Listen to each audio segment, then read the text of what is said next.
Hai, thank you banyak sudah mengklik video ini. Di video kali ini kita akan membahas tentang seorang serial killer yang dikenal charming bagi wanita-wanita yang mengenalnya. Namun, berkat keberanian salah satu dari korbannya, akhirnya aksi jahat pria ini berhasil dihentikan. Mau tahu seperti apa kisahnya? Cus, kita langsung aja. Dia adalah Shawn Michael Great, lahir pada 8 Agustus 1976 di Marion, Ohio, dari pasangan Terry Great dan Teresa McFarland. Shawn juga memiliki satu saudara kandung dan satu saudara tiri dari pernikahan sang ibu sebelumnya. Shawn menjalani masa kecil yang terbilang normal. Dia menyukai permainan softball dan sepak bola, serta bersosialisasi dengan anak-anak di sekitar lingkungan tempat tinggalnya. Namun pernah suatu ketika, menurut keterangan saudara tiri Shawn yang bernama Barbara, ibu mereka mengabaikan mereka hingga mengakibatkan si kecil Shawn kelaparan karena sang ibu hanya sibuk berpesta dengan teman-temannya hingga tak pulang semalaman. Pada 6 Agustus 1982, tepatnya 2 hari sebelum Shawn berulang tahun yang ke-6, orang tuanya bercerai. Ketika Shawn berusia 11 tahun, ibunya meninggalkan keluarganya di Ohio untuk tinggal bersama kekasih barunya di Kentucky. Shawn kesal dengan ibunya dan tidak menyukai pria yang dipacari ibunya tersebut. Kemudian Shawn tinggal bersama ayahnya. Pada usia mudanya, Shawn menyimpan fantasi pembunuhan terhadap ibunya sendiri yang mungkin akibat dari rasa sakit hati terhadap sang ibu yang tega meninggalkan dan mengabaikannya. Sebagai seorang remaja yang tumbuh di Marion, Ohio, Shawn bisa dibilang sangat disukai orang-orang yang mengenalnya, terutama para gadis. Dia merupakan pria menawan dan selalu terpasang senyum manis di wajahnya, yang berhasil menutupi kemarahan batinnya, kecemburuan, dan kekerasan yang membara, setidaknya untuk sementara waktu. Menurut salah satu mantan pacarnya, ada waktu di mana dia akan tenggelam ke dalam keadaan depresi yang sangat dalam, bahkan dia akan berbaring di sofa selama berhari-hari hingga kembali normal. Menurut seorang psikiater, Shawn adalah seorang anak yang mengalami depresi. Dia juga menambahkan bahwa kondisi tersebut merupakan dampak dari pengabaian dan detachment emosional yang dialaminya selama masa kanak-kanak. Ketika dia berusia 18 tahun, Shawn pernah ditahan polisi karena penyerangan. Pada saat itu, dia dilaporkan mencengkram leher pacarnya saat terjadi pertengkaran di antara mereka. Kemudian pada usianya yang ke-23 tahun, dia kembali ditangkap karena membobol rumah pacarnya yang sedang hamil, kemudian mencekiknya dan mengancam akan membunuh wanita itu. 8 bulan kemudian, Shawn menyerangnya lagi. Kali ini bukan hanya pacarnya, melainkan dia juga menyerang saudara dari pacarnya itu sambil memegang pisau daging setelah bersembunyi semalaman di bawah sofa. Karena penyerangan itu, Shawn dijatuhi hukuman penjara selama 4 tahun dan dibebaskan pada tahun 2003. Meski demikian, tetap saja pesona Shawn dan keramahan yang dia tunjukkan kepada para wanita berhasil menutupi reputasi buruknya.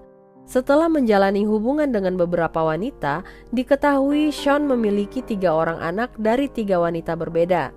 Menurut catatan dokumentasi pengadilan, mantan istrinya yang bernama Amber mengklaim bahwa Shawn pernah mengancam dan berkata, "Jika saya tidak bisa bertemu dengan putri saya, maka tidak ada satupun yang boleh bertemu dengannya." Pada tahun 2005, Shawn bertemu dengan seorang wanita bernama Christina Hildreth. Mereka akhirnya berpacaran dan tinggal bersama selama 5 tahun. Pada awalnya, mereka merupakan pasangan yang bahagia dan puas dengan hubungan yang mereka jalani. Akan tetapi, Shawn tidak bisa menyembunyikan sikap aslinya terlalu lama. Dia tak hanya berubah menjadi pria kasar, pengendali, dan pencemburu, dia juga akan menunjukkan sisi dingin dan acuh tak acuh terhadap pacarnya yang bingung dengan perubahan drastisnya. Pada 2010, Shawn memukuli wajah Christina beberapa kali dan mencengkram lehernya erat-erat. Akibat dari penyerangan itu, Christina meminta Shawn untuk mengantarnya ke rumah sakit. Awalnya, dia mengaku kepada pihak rumah sakit bahwa dia terjatuh. Namun segera setelah Shawn meninggalkan rumah sakit, dia mengungkapkan kepada staf rumah sakit apa yang sebenarnya terjadi. Patut dicatat, menurut Sean, mencekik adalah metode penyerangan yang paling dia sukai. Penyerangan itu akhirnya dilaporkan ke pihak berwajib. Akibat dari perbuatannya itu, Sean ditangkap dan dipenjara selama 180 hari. What was your feeling? Toward the end, it was quite. You never knew what was going to set him off. One minute he was happy, laughing, fine. The next minute, he was looking at you evil, and he's just out there. He had just that way about making you very uncomfortable. Your skin crawl. It was really creepy. Take me to that. Setelah Sean bebas dari penjara, dia menjadi gelandangan dan bekerja serabutan. Dia menggelandang di area sekitar kota Mansfield, berkencan dari satu wanita ke wanita lain, dan memanfaatkan sikap baik mereka. Alih-alih mencari pekerjaan yang lebih baik, Sean malah melihat wanita sebagai peluang. Pada Agustus 2016, seorang wanita bernama Elizabeth Griffith berusia 29 tahun dinyatakan hilang. Elizabeth merupakan penderita gangguan mental. Dia dinyatakan hilang setelah 3 minggu kemudian, tepatnya pada September 2016. Dari penyelidikan, mereka mendapati apartemennya dalam keadaan kosong.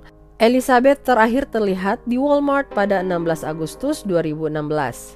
Pada 8 September 2016, wanita lain bernama Stacy Stinley berumur 43 tahun dinyatakan hilang. Putranya melaporkan kehilangan Stacy ke pihak kepolisian sehari setelahnya. Pencarian pun dilakukan. Ketika mereka menemukan mobil Stacy, polisi memperkirakan kemungkinan mobilnya telah dikemudikan oleh orang lain. Kurang dari seminggu setelah Stacy dinyatakan hilang, tepatnya pada 13 September 2016, seorang wanita yang tidak ingin disebutkan namanya, yang kemudian disebut sebagai Jane Doe, melakukan panggilan emergency 911. 911, what is the address to your emergency? By the Fourth Street Laundromat. What is it? Fourth Street Laundromat. What's the problem? I've been abducted. Who abducted you? Sean, great, Where's he at now? asleep Where's he sleeping at? in the bedroom. I'm in the bedroom with them. Please hurry. Does he have a weapon? He's got a taser. Is there any way you can get out of the building? I don't know without waking him, and I'm scared. Is there a bathroom in the house? His bedroom is closed, and he made it so it would make noise. And if you told him you had to go to the bathroom, he would do something to you? Yeah, because he had me tied up. Are you tied up now? Well, yeah, but I kind of freed myself. Is it his phone you have?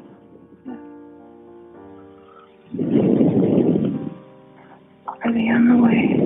Yeah, we have officers we're sending. Please send him up. Are you bleeding from anywhere? Not anymore. What were you bleeding from?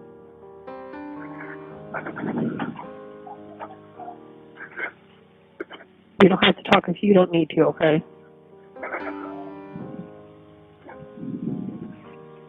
Do you know where he lives? No. Oh, shit. Oh, shit. I woke him up. You just set the phone down. How much longer? What? How much longer? Do you hear any officers outside? Okay, they're in the area. Hurry up, get out of here. Where is he? Bedroom sleeping. Dari hasil penyelidikan, terungkap bahwa Sean menyekap Jane Doe di rumah itu selama 3 hari untuk dijadikan sebagai budak pemuas hasratnya. Diketahui, Jane mengenal Sean sekitar 1 bulan terakhir. Sebelum Jane diculik, Sean mengajaknya bertemu untuk makan siang. Setelah itu, Sean mengajaknya menuju ke rumah kosong yang berlokasi di Ashland County dan menyekapnya di sana. Atas usaha Jane menelpon 911, akhirnya Sean Great tertangkap.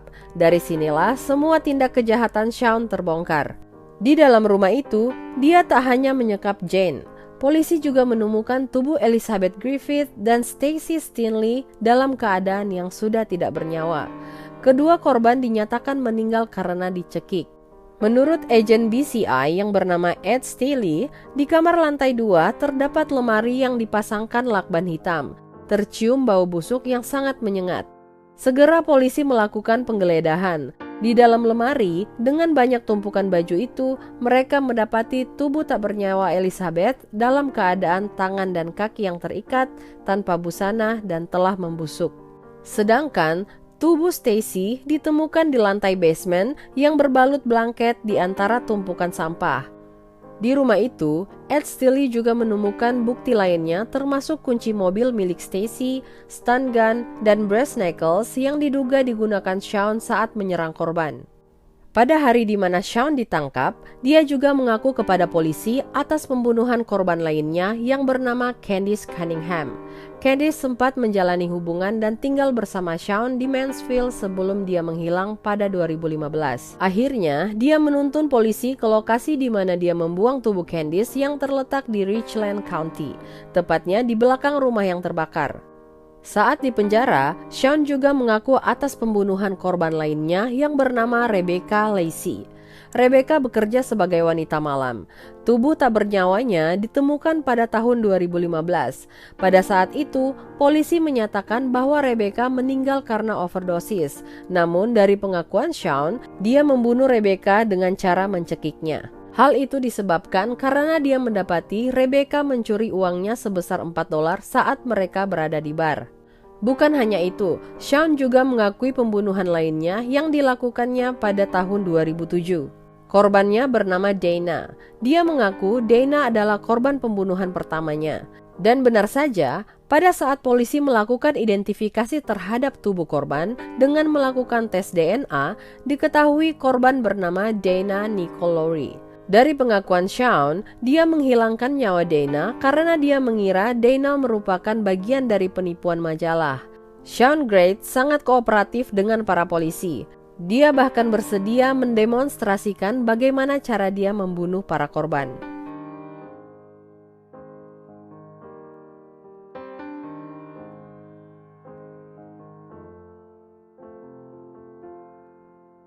Pada September 2016, saat di persidangan, Shawn menyatakan bahwa dirinya tidak bersalah atas 23 tuntutan yang dituangkan dalam surat dakwaan, termasuk penghilangan nyawa atas Elizabeth dan Stacy.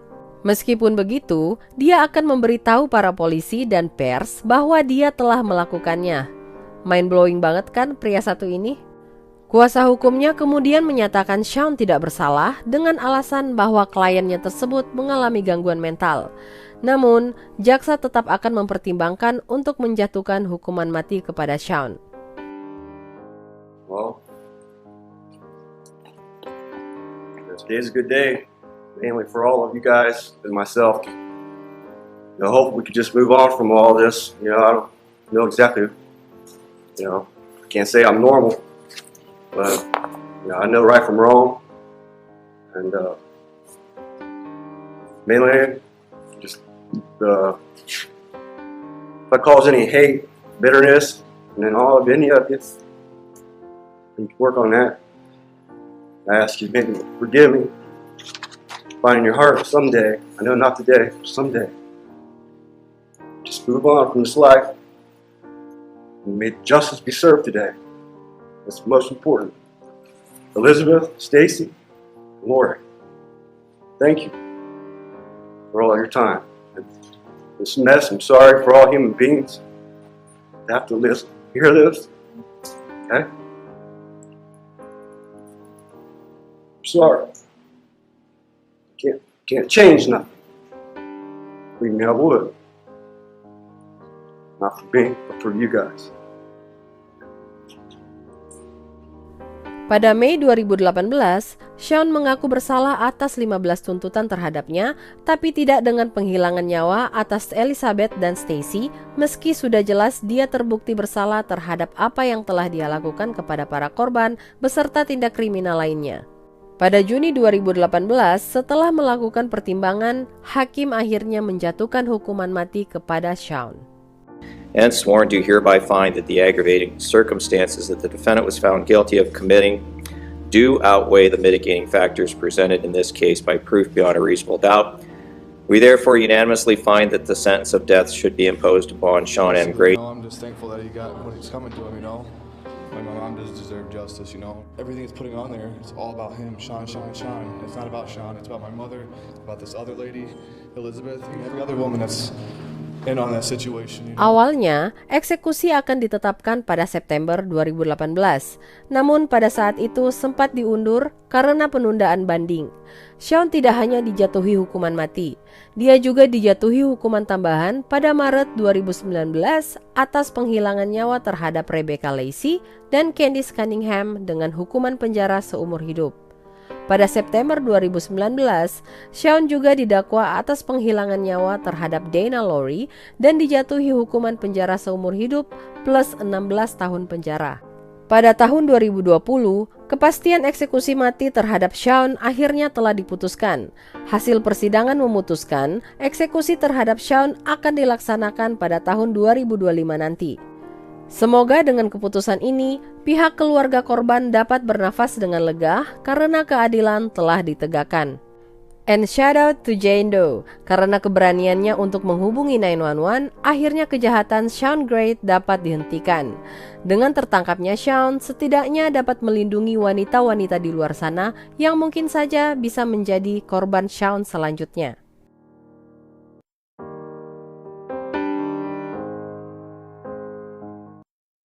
Sekian videoku kali ini, thank you banyak sudah menonton hingga akhir. Tekan tombol like kalau kamu suka dengan video ini, dan jangan lupa subscribe, share, dan komen untuk ide-ide video selanjutnya.